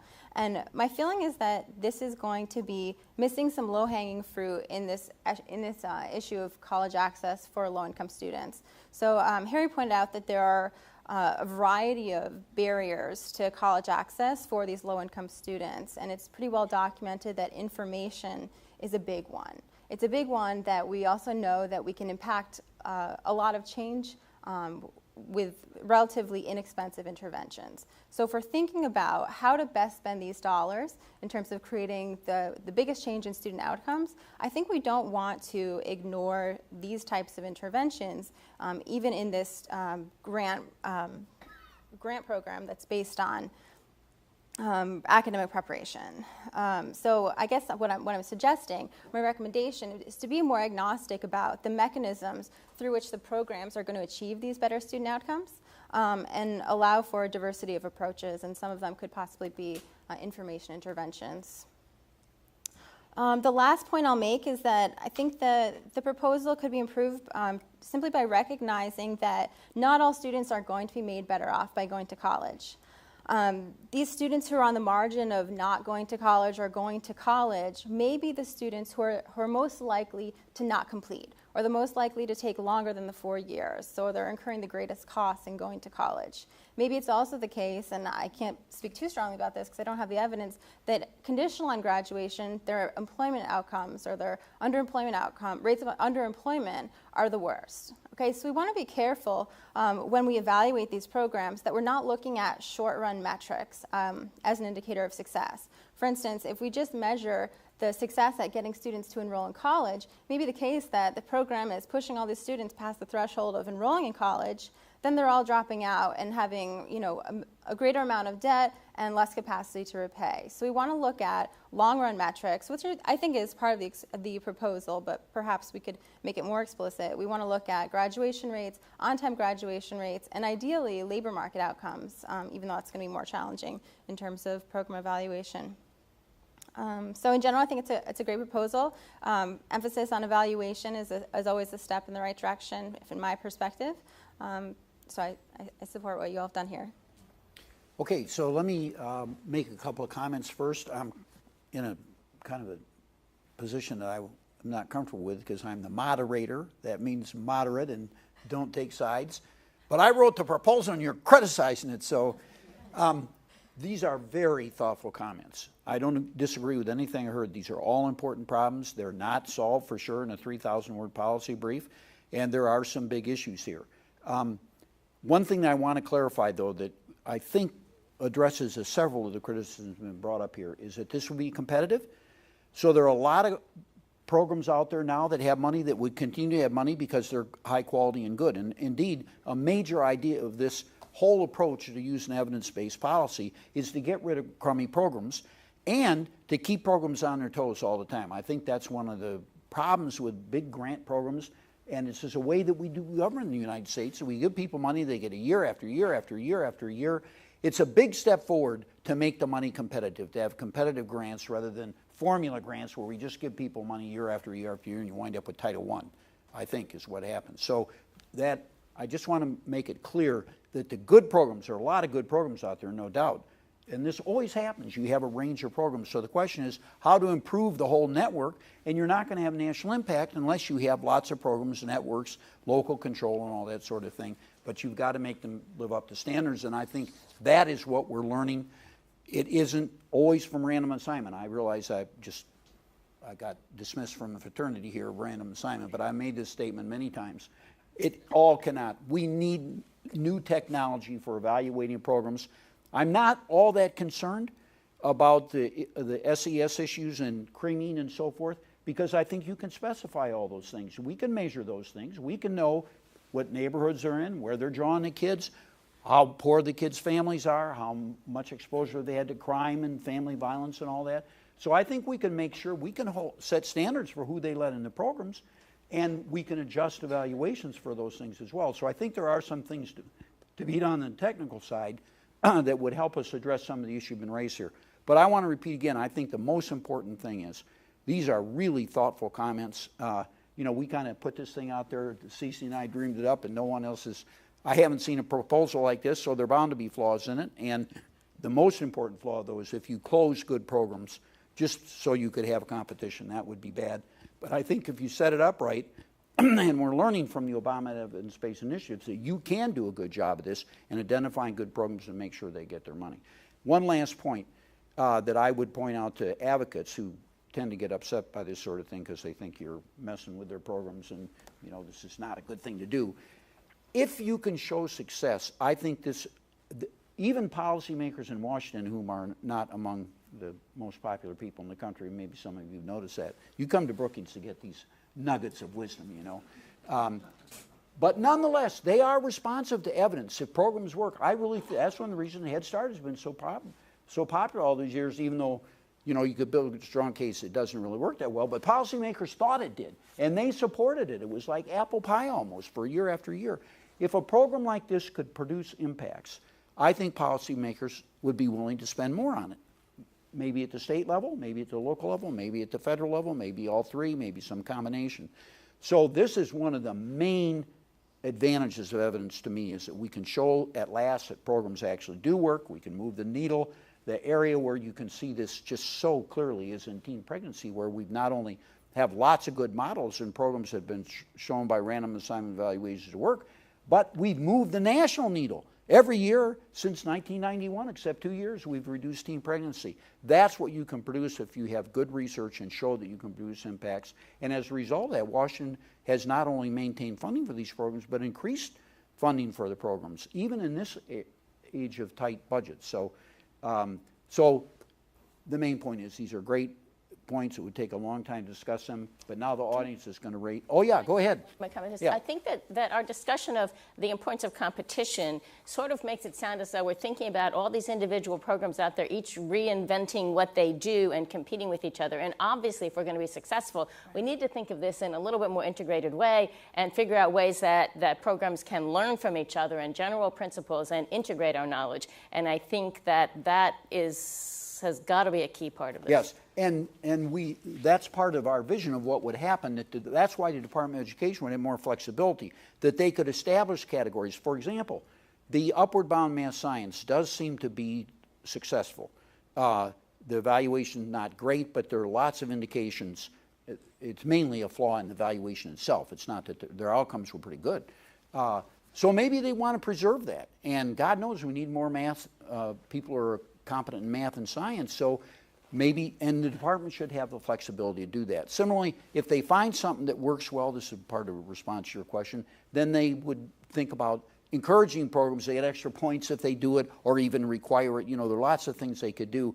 And by the way, this technology of how to set these up and how to make them operate, that is what we're learning now from the Obama initiatives, and I think will be much more effective as a federal government in finding a balance between local control and national standards and all that sort of thing.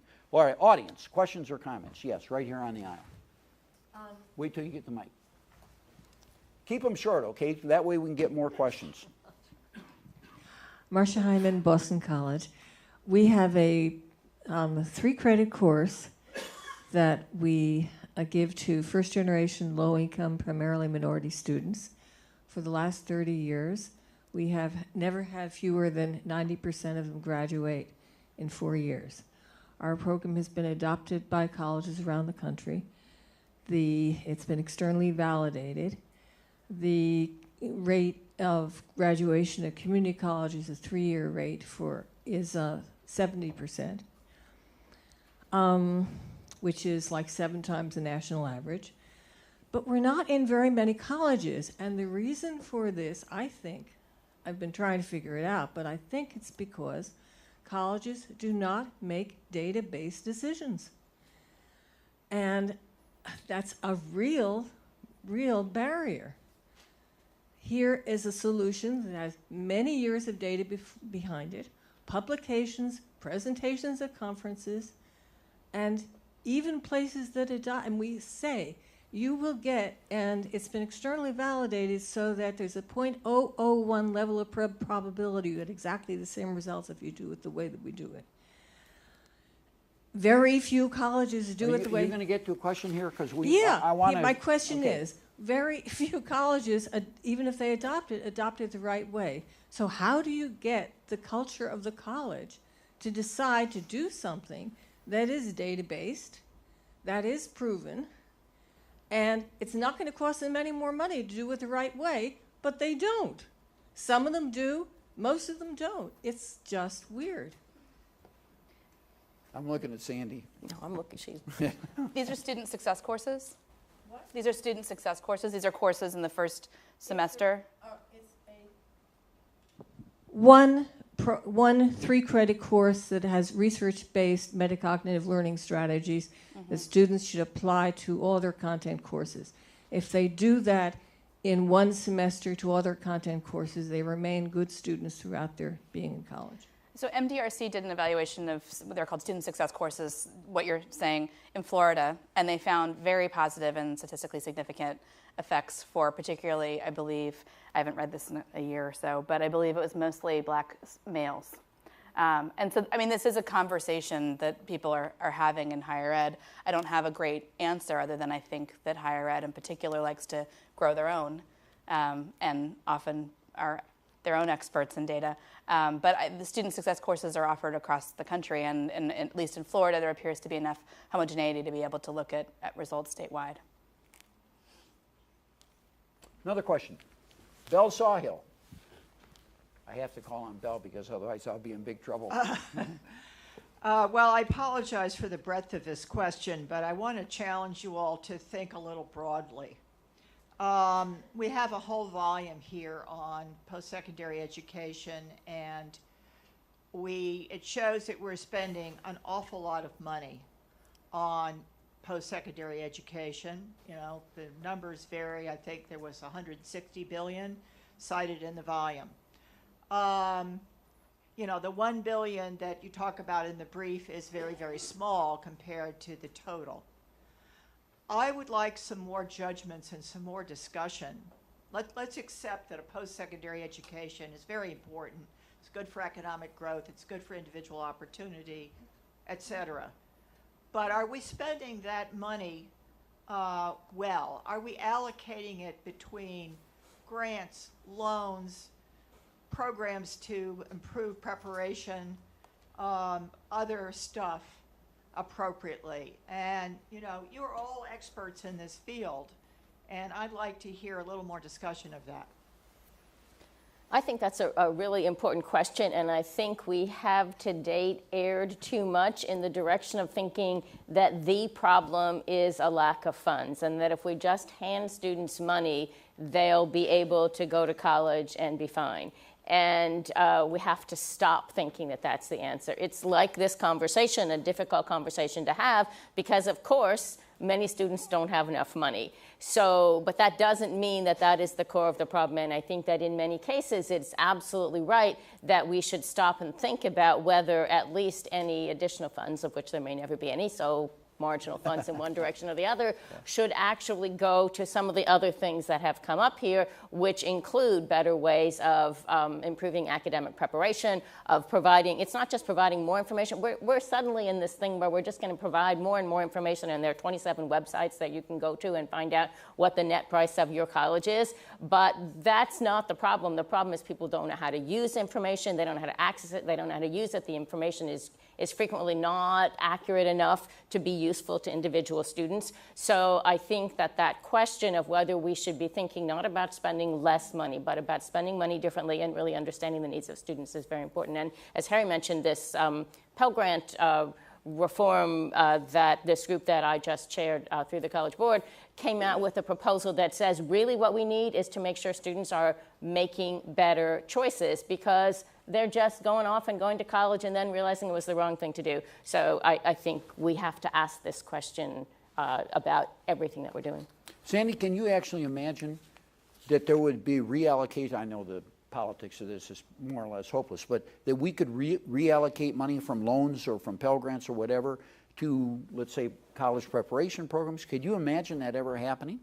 I think, well, the loan question is so complicated by does it make money, does it cost money? So just talking about the money that we actually spend, I do think that if we incorporate some of these other processes and services into the Pell Grant program, that we can make those Pell Grant dollars more effective, and that that's a better approach than saying, you know, take the money out, don't use that money for this purpose. Right. Okay. Go ahead, Beth. Yeah, I would echo the point that we want to move towards emphasizing information. I'm not sure if that's your point, but I'll pretend it was. That, you know, there is a lot of information out there. What is important is that people know how to use it. So we know that on average returns to education are positive, yet people have this tremendous fear around debt. This is one of the issues that can be addressed through information campaigns. So if we were to redirect some of the efforts that are currently in grant programs towards figuring out how we can get students to better understand that this is an investment in their future, and to think of it in terms of what are their financial returns going to be in the future, I think that would go a really far way in improving the number of, especially low-income students, who end up enrolling and finishing college. And the great thing, and you know, when you think about can we reallocate even politically money from grants and loans towards programs that are about information, the great thing is that information is relatively cheap compared to giving every student an extra $1,000. So I think it's reasonable to think we could do something like that. You want anything? I don't have anything to add. I think those Really? were great comments. Okay, other questions? Right here on the aisle. Thank you. My name is Peter Gluck. If I were going to speculate, I would say that funding for these strategies and their evaluation, both at the federal and state levels, is more likely to decline in the next 3 to 5 years than to even stay the same, no less grow. So would you comment on how the political environment, that political environment, reconciles with your proposal to do more when you're going to have less? I can comment. Go ahead. You know, I think the point is, with whatever pool of money we have, we want to make sure that each dollar is spent as efficiently as possible. So getting the greatest return for every buck. Right, that would be my answer too, but I certainly agree with the premise of your question. All of our domestic programs are under threat, and I tempted the bell to jump up and we'll sing a duet for you about the problem is we misallocate our money. We spend way too much on the elderly. They're growing out of control. They're not even subject to any budget restraints. And we have great charts that show all other federal spending being squeezed into the future because of our spending on the elderly. And I always like to point out here that if you look at my hair, you'll see I'm speaking against my own self-interest here. But this is a fact. You need money. We're going to have to control our spending on programs for the elderly. Another question. There's one over here.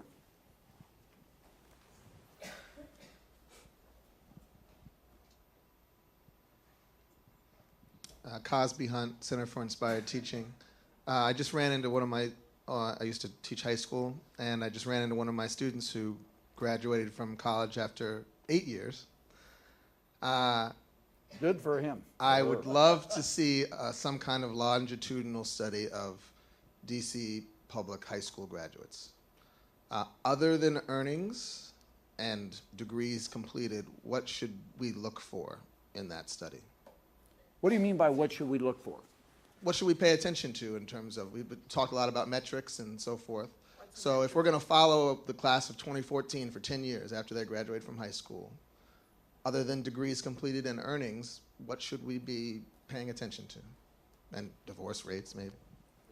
Panel? Okay, while you're thinking, I'm going to tell you something. Wait, hold it. Let me answer your question. I think a very important metric is marriage. Now, that may seem bizarre to you, but there's a whole strand of economic research suggesting that one of the reasons for declining marriage rates is because males, especially, are less likely to be in the labor force, their wages are lower, and they make less desirable spouses. And to cite evidence on this point, the very nice career academy study that MDRC did with a bunch of different sites, random assignment, the very best social science, followed up for 8 years, no effects on the girls. The boys were more likely to have a job and earn money. They earn on average $2,000 more, and there was something like 20% more likely to live with their children and to be married. So that's another outcome that I think would be a really interesting thing, and God knows our country has big problems with marriage rates and non-marital births, and they wind up costing public a lot of money because they're more likely to be poor and need medical support and fail in school and all that sort of thing. I think you also want measures of citizenship and health, and attitude questions are very difficult to interpret, but something about how people's lives are going is what you really want to figure out. And certainly earnings are important, but they don't measure. We don't want everybody aspiring to earn as much money as possible. So I think any of the measures that you look at that we have of how college graduates are different from people who didn't graduate from college, and there are lots of those in these areas, the best that we can do to measure a lot of them, and there's no one that you would want to use as an indicator, but if you have a set of them, then I think that could be Okay, meaningful. one more question. Over here. In the middle of the, keep your hand up, she didn't, okay. Lauren Eister from the Urban Institute. I was wondering about the role of employers in post-secondary education. It seems like that's shifted maybe somewhat in the past decades, that employers are not contributing as much to their employees' training or supporting them in that way, and that seems to maybe be shifting the burden more on the students and the federal government. And I'm wondering about what you see as the future role for employers in post-secondary education. So it does seem that it appears that employers are less willing to train people, and they want people to graduate ready to do exactly the job for which they want to hire them. This is obviously a problem, but it seems to me that it's a macroeconomic and cyclical problem, and before we decide that this is really a trend, we want to make sure that it's a trend and not just an indicator of the economy. But Harry could answer this question better than any of us, I think. Go ahead, Beth. Okay, I'll go first. I was going to say, I think that there has been a cultural shift that people stay for shorter periods with a single employer. So it may be just that it's no longer a great investment for the employers to spend the same amount of money to train employees.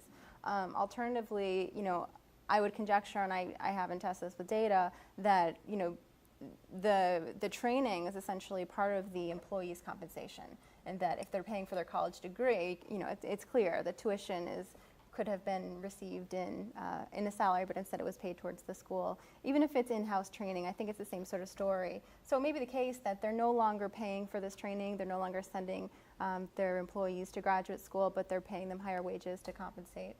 I would imagine that that's the case.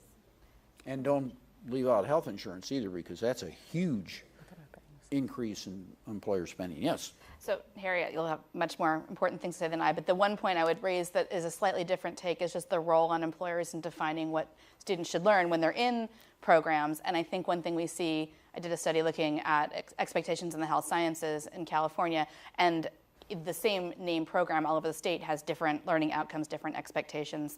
And I think having more regional work with employers and institutions to define expectations so that when students go through these programs, they meet the expectations of the employers and can be hired and retained is really critical right now. Harry.